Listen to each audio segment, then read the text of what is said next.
A city already named a capital, yet barely resembling one. An island of stone and brick amid hills, marshlands, and untamed earth, stretched between dream and construction site. What would you actually see if you stepped out of your carriage here 2 centuries ago?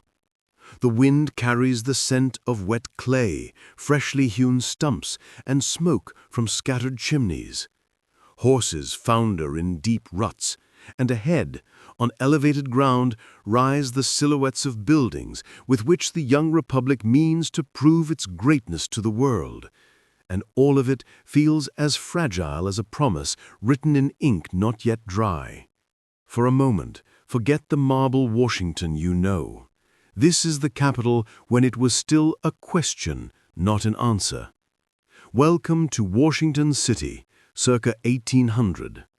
Here power and hope have just relocated, but the city itself has not yet caught up with its own title. First, you see the river. The Potomac flows slow and heavy, its waters reflecting gray skies and occasional sails, while its banks, instead of the familiar stone quays, stretch into fields, brush, and low meadows flooded each spring, so that the new capital seems carved directly from the riverside wilderness.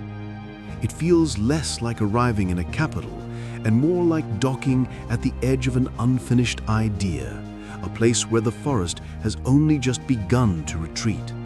A little distance away, on raised ground, stands the President's house, not yet bearing the aura of the White House we know, just a large, pale structure surrounded by uneven earth, heaps of construction debris, and several roads more resembling muddy tracks than axes of power. There are no granite steps yet, no dense row of mansions, only silence, wind, and the sense that architecture has outpaced settlement by decades. Inside, by contemporary accounts, rooms are still cold and empty. Drafts roam the corridors, and furniture seems temporary, as if the government does not quite believe the strange, half-empty city will truly become the heart of the republic.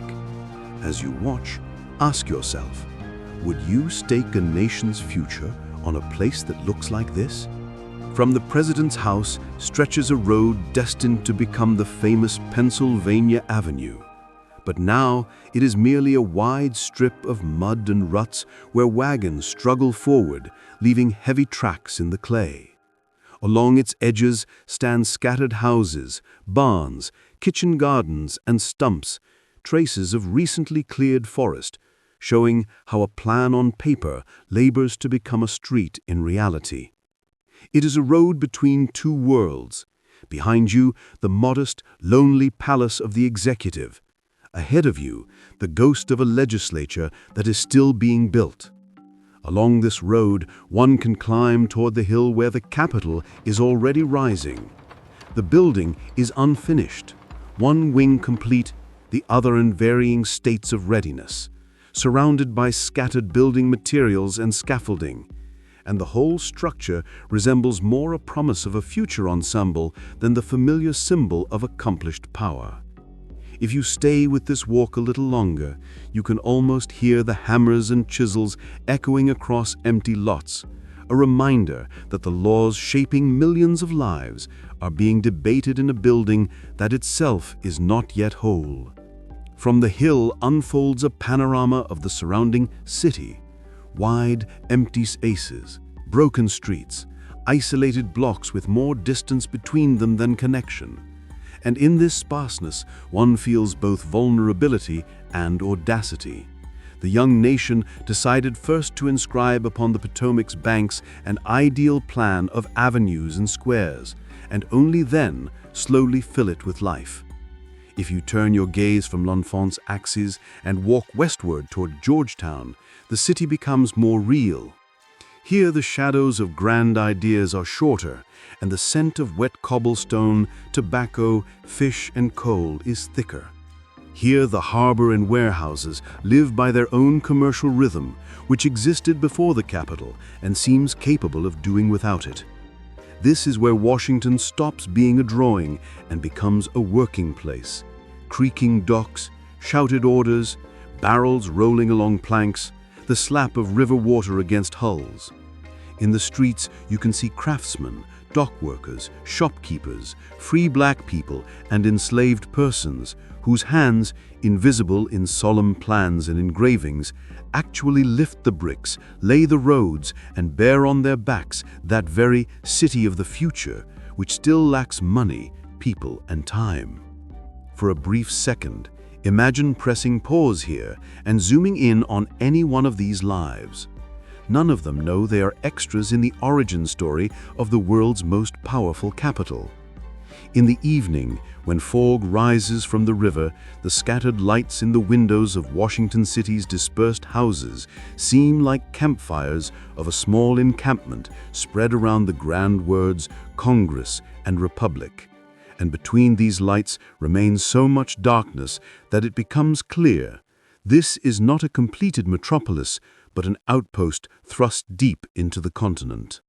Washington in 1800 is an unsettled capital, a city of ink and clay, blueprints and ruts, in which entire neighborhoods exist only in imagination and on paper, while a few real buildings, the President's House, the Capitol, a handful of public structures, stand like stone islands amid fields, forest remnants, and indistinct trails.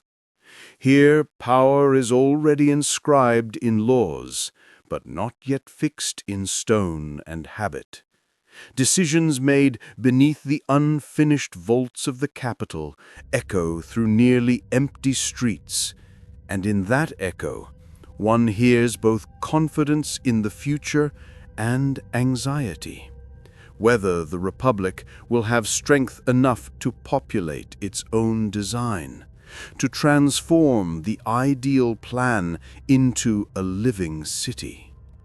Stay with this image for a moment.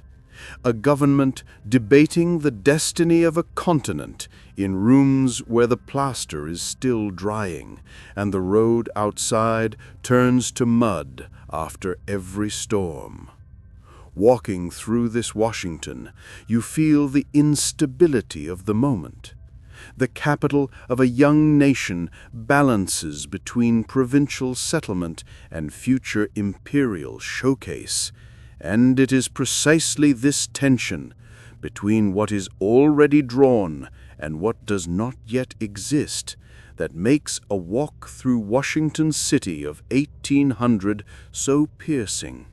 Because in every stump, ditch, and unfinished facade, one glimpses the city we know, which here is only just gathering the courage to emerge.